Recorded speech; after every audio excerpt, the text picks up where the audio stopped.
ఆ వీడియోలు చూపెట్టుకొని పోలీసు వ్యవస్థ ఆంధ్రప్రదేశ్ పోలీసు వ్యవస్థ నుంచి కించపరచొద్దు. నేను కించపరచను. ఆంధ్రప్రదేశ్ పోలీసు వ్యవస్థలో చాలామంది కొంతమంది ఉంటే ఉండొచ్చు, కానీ అంత వ్యవస్థ అంతా చెడిపోలేదు. కాకపోతే కాలమాన పరిస్థితుల ప్రకారం ఆ రకంగా తయారవుతున్నా కానీ మంచి పేరు అదే 5 నిమిషాలు చెప్పేస్తారు. ఎవడెవడు ఏంటో, ఎల్లయ్య పుల్లయ్య వాళ్ళ తాలూకు హిస్టరీ ఏంటో, వాళ్ళ రికార్డు ఏంటో అంతన్నా పెట్టమనండి. ఎవడొద్దన్నాడు? చెప్తే సరిపోద్ది కదా. అంతేగాని ఈ ఇతని నుంచి ఇతను చూపెట్టి అతను తప్పించి అతను చూపెట్టి ఇతను తప్పించి ఈ కార్యక్రమం కాదు కదా. గతంలో టీడీపీ కార్యాలయం కాదు చెప్తుంటా. గతంలో టీడీపీ కార్యాలయం మీద వెళ్ళిన కార్యకర్తలు మళ్ళీ ఇప్పుడు వచ్చారు. మేబీ వాళ్ళు వాళ్ళు కానీ తప్పుగానే ఉంటే వాళ్ళు చూసుకోండి. కార్యకర్తలు అయినప్పుడు టీడీపీ కార్యకర్తలు ప్రతి ఒక్కటి రౌడీ షీటర్ కాదుగా. మొన్న వచ్చి జగన్మోహన్ రెడ్డి ఇంటి ముందు లోకేష్ గారు వెళ్ళి ఆయన ప్రెస్ మీట్ పెట్టాడు. ఇంటి ముందు 20 అడుగులు ముందున్నా రా ఛాలెంజ్ అన్నాడు. అది అది అదేమవుద్ది? అది కరెక్టా? అదంతా కేసు పెట్టేస్తే వాళ్ళు కూడా అంతే. వాళ్ళు కూడా చంద్రబాబు ఇంటి ముందుకి జోగి రమేష్ వెళ్ళి మాట్లాడింది. రాళ్ళు ఇచ్చాడా, రెప్పలు ఇచ్చాడా? ఏంటిది చేసింది? మాట్లాడిన దానికి మనం చేస్తే మంచిని, ఎదురు చేస్తే చెడ్డలా?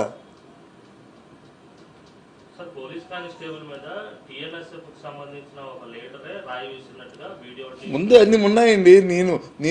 నేను క్షేత్రస్థాయికి కిందకెళ్ళి అందరిలాగా మాట్లాడే వ్యక్తిని కాదు. రాళ్ళు ఎవరిచ్చారో, రాళ్ళు ఎవరు మోసుకొచ్చారో, ఎవరు వెళ్ళావో అన్నీ తెలుసు, అన్నీ చూసుకుంటారు. దాంట్లోకి నేను క్షుణ్ణంగా ఇంకా అతన్ని వెళ్ళి దాన్ని డిస్కస్ చేసే వ్యక్తిని కాదు. సంఘటన పట్ల మాట్లాడతాను తప్ప సంఘటనలో పలు అంశాలు బోళ్ళు ఉన్నాయి. అవన్నీ కూడా మీరు చూసుకోండి. ఎవరు తప్పు చేసి వాడితే తప్పుని సమర్థించలేదు కదా. ఎంతసేపు అలా టీడీపీకి వెళ్ళిన ఆ కార్యాలయం వెళ్ళినోడు, చంద్రబాబు ఇంటి మీదకి వెళ్ళినోడు, మరి ఇంకోటి ఇంటి మీదకి వెళ్ళినోడు మాత్రం నువ్వు లెక్కటవా? మీకు తెలీదా ఇంకోరు ఇంటి మీదకి వెళ్ళినోడిని? మరి వాళ్ళని ఎందుకు మీరు మాట్లాడట్లేదు? ఇవన్నీ కాదు. ఎవరింటి మీదకి వెళ్ళిన ఏదైనా తప్పుగా చూడాలి మనం. అంతేగాని తప్పుని సమర్థించుకొని మళ్ళీ వీడైతే వాడు చేసేటప్పుడు వీడు చేశాడు, వీడు చేసేటప్పుడు వాడు చేశాడు, అది ఇస్ నాట్ కరెక్ట్. వ్యవస్థలో ఎక్కడికక్కడ అడ్డుకట్ట వేయాలి. అంశంతో పాటు ఎన్నోసార్లు సందర్భాల్లో మేము మాట్లాడాం ఈ విషయాన్ని. లాకప్ డెత్ అనేది చాలా బ్లండర్. అలాంటివి మన రాష్ట్రంలో జరగకూడదు. లాకప్ డెత్ నేను మొదటి నుంచి చెప్తున్నాం. అది లాకప్ డెత్. అది దాంట్లో ఎవరు ఇన్వాల్వ్ అయ్యారో పెద్దల దగ్గర నుంచి ఇంకా పెద్దల దగ్గర అందరూ కూడా వాళ్ళ మీద చర్య తీసుకోవాలని ఫస్ట్ నుంచి డిమాండ్ చేస్తారు. వాళ్ళు గవర్నర్ గారు కలిసినప్పుడు కూడా అదే ఇచ్చాం. ఈ అంశం వచ్చి అమరావతి మీద అయితే జరుగుతున్న దోపిడీ, ఆ దోపిడీని బయటికి ఎక్కడ తెలిసిపోతేటో, ఆ దోపిడీ బయటకు వస్తుందేటో, రైతులు పడుతున్న ఇబ్బందులు ప్రజలకు తెలుస్తాయేటో అనే విధంగా ఈరోజు దీన్ని అవినీకరణ చేసింది. అది నా వ్యక్తిగత అభిప్రాయం. ఏమవచ్చు మేబీ, నాకు తెలీదు. పోలీసు చెప్పాలి. అది సిట్ వేసారుగా సిట్. అందుకే థర్డ్ పార్టీ సిబిఐ అడుగుతున్నాం మేము. ఎవరు ఇన్వాల్వ్మెంట్ ఉందా, ఎవరు అందరూ ఉన్నారా, ఎవరు లేరా, వాస్తవాలు తెలియడానికి సిబిఐ ఎంక్వైరీ అడిగాం, డిమాండ్ చేస్తాం. ఎందుకు రాలేదు? వైఎస్ వివేక్ రావడానికి ఎవరు నష్టం, ఎవరు తప్పు? అప్పుడు అడిగితే తెలుగుదేశం పార్టీ అయ్యలేదు. ఆ తర్వాత మేము వచ్చింది తెలుసాం.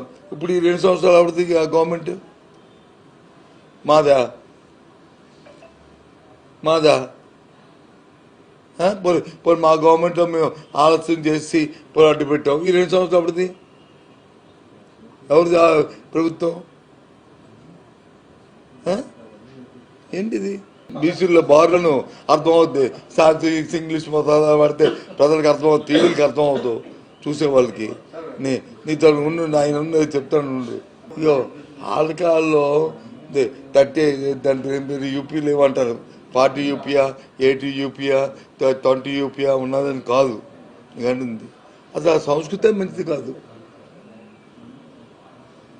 ఆ సాంప్రదాయం మంచిది కాదు. అలాగని టూరిజం ఇంగ్లీష్ కాదు,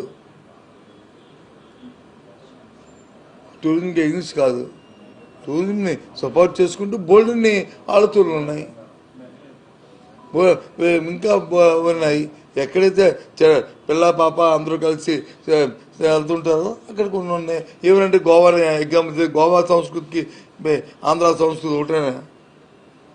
అనాదిగా సొంతతో వచ్చే దగ్గర నుంచి గోవాలో కల్చర్ వచ్చింది, వెస్ట్రన్ కల్చరు. గోవాలో స్వాతంత్రం వచ్చిన తర్వాత పుట్టింది ఈ కల్చరు, చెప్పండి. పుడితే ఓకే.